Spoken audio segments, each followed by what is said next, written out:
Okay, everybody, I think we're good to go. Let's see what we have going on. I think we're good to go. Laptop, oh, laptop. I hope we're straight. If not, I'll do it from the phone.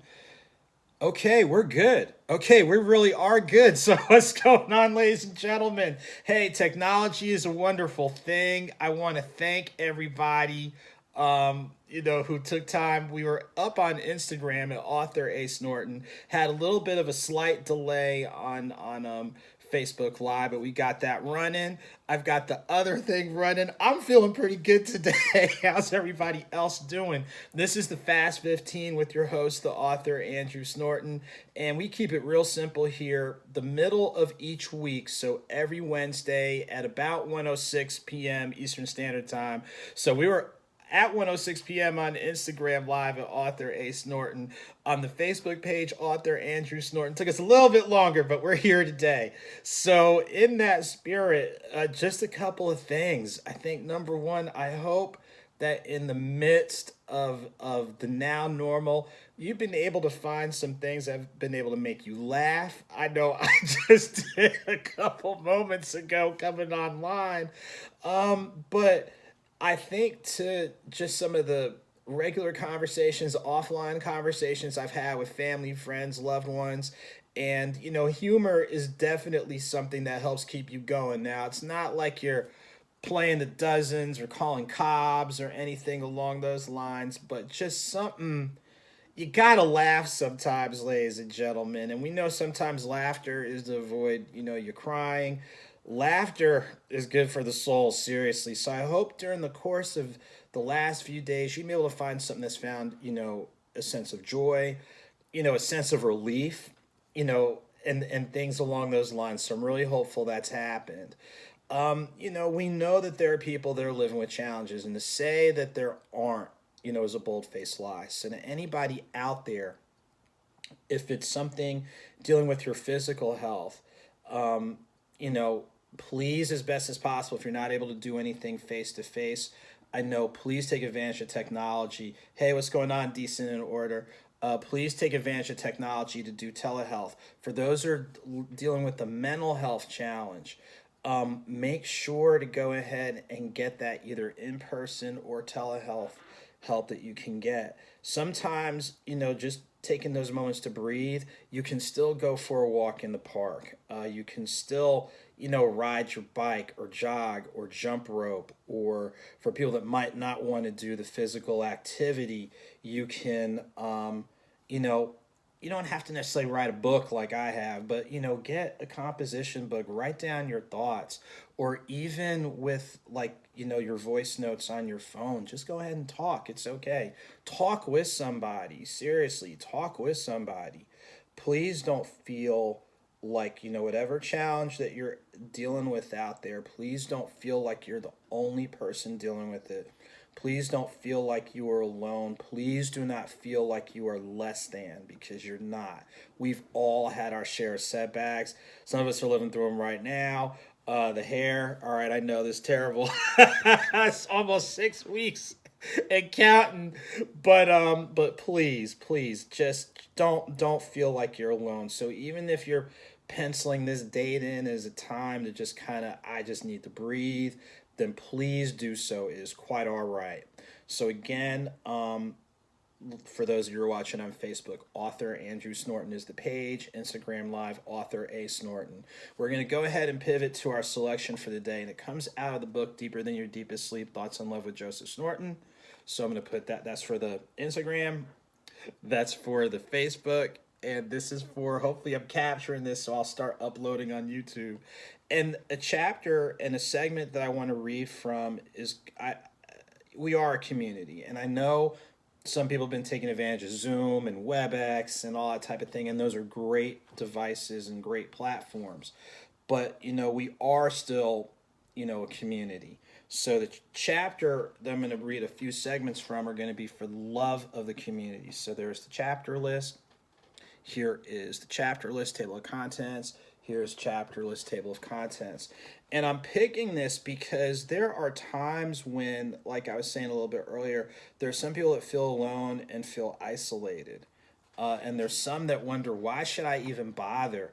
Like when you think about some of the things that you're seeing, hey, what's going on, Mr. Parker? Neptune, New Jersey in the building. What's up? I was about to say, some people feel like, why should I even bother? Like when you've watched the news and some people have seen, people even, with them opening up some stuff and people just going like a little bit bananas and being out on the beach or being out and getting sick and all that type of thing. It's like, why bother? But there's a reason to varying degrees that we should bother. So here's a couple of segments I'm going to read from chapter 9 for the love of community, which kind of helps answer why, to some level, whether it's that family community, that friendship community, your respective civic organizations, or just the larger community, even though sometimes there's going to be pushback and sometimes it doesn't always make any sense. Hey, Silver Pearl, eight number of new beginnings. Still, we have to do something. We know a lot of us doing something is better than most of us doing nothing at all. But here are a couple selections from chapter 9 for the love of community I wanted to highlight that's hopefully speaking to some different things that people are dealing with. So part of the opening is as follows, and this is one of the questions that's posed not only in this book, but I'm sure a lot of people have. Why do you show so much love for a community that doesn't always love you back? That's a very powerful question because some people are like, man, forget those folks, or it's never going to be that way. There's times I've been like, come on, why are we even bothering? It's a dead end. But you still have to pause and take inventory and see what is it that you can do. And I think sometimes when we do service or outreach, we think we're the end all. We might not be the end all. We might be the bridge. We might be that catalyst that nudges somebody, or we might be the first engagement interaction. We don't know because we don't always know someone else's story. So here's a couple of things that I want to read from this to help just kind of put some things out there. My charge, and we can really say our charge, but my charge is to do my part as best as possible given the access to resources I have, as well as figuring out what a model of consistency looks like for me and work within it. Eventually, as I develop others to grow and become the needed movers, shakers, and difference makers, I can pass the torch and move on to something else. Or if there is a lack of presence and I know I am capable of doing so, it is a challenge for me to sit around and do nothing at all. Now, that paragraph is pretty powerful. Do your part as best as possible. It doesn't mean you do the perfect job, but based on the energy, wherewithal, what you know, do something. That something can be to redirect somebody. Those of us who have educational experience, redirect and things along those lines. Sometimes it is that sitting down or that discipline or bringing in somebody else to talk with someone, or if you're aware of someone who's struggling, put them in a direction where someone else can be a better resource for them.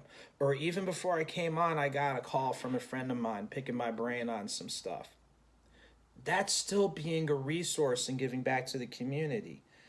Figuring out what a model of consistency looks like for me and work within it. Consistency looks different for different people.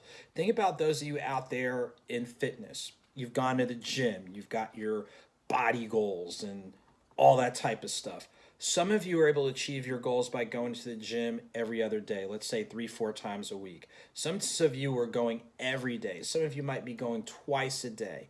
Or even when you think about like your dietary goals, you might have only had like one cheat day every 2 weeks or something.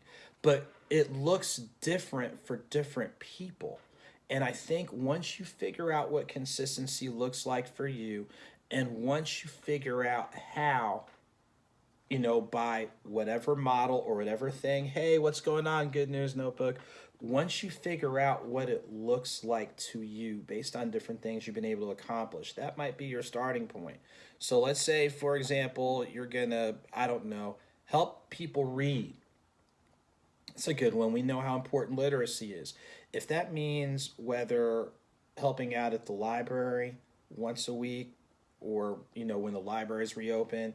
If it means, for some of the schools where they have volunteers that go to the media center, maybe that's once a month or once a week. Or even with technology like the reading and book clubs, once you figure out what that looks like, start there. And then as you're able to do more, just continue to build on it.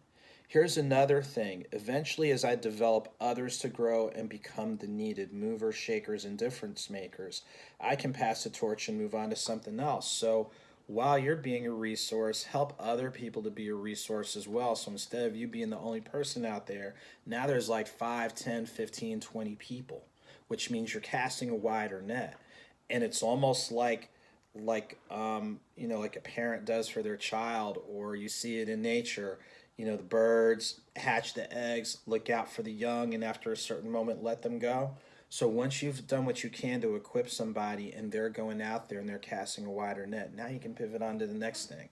And now that allows you to continue to be a resource. So people think that you always have to be out there on the front lines, but sometimes you don't have to.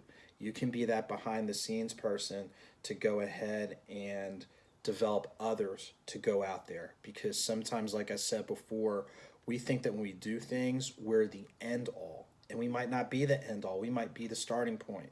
We might be that catalyst. We might be that bridge. So understand your role might change when it comes to being a resource or advocate, or however you want to call it.